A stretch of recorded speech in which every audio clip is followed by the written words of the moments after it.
Туркменистане прошел финальный тур Олимпиады по математике и физике среди школьников, организованный Туркменским сельскохозяйственным университетом имени Ниязова. Мероприятие было приурочено к Международному году мира и доверия, а также к 30-летию постоянного нейтралитета Туркменистана. Цель мероприятия – повышение интереса учащихся к точным наукам и развитие их интеллектуального потенциала.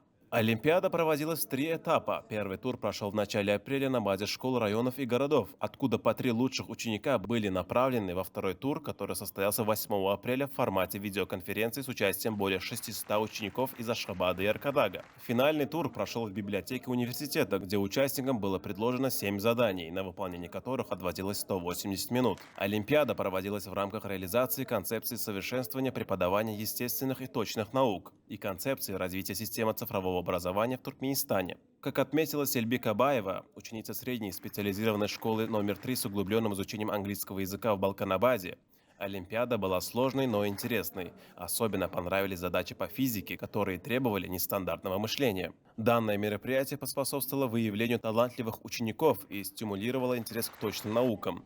Победители получили дипломы и памятные подарки от организаторов.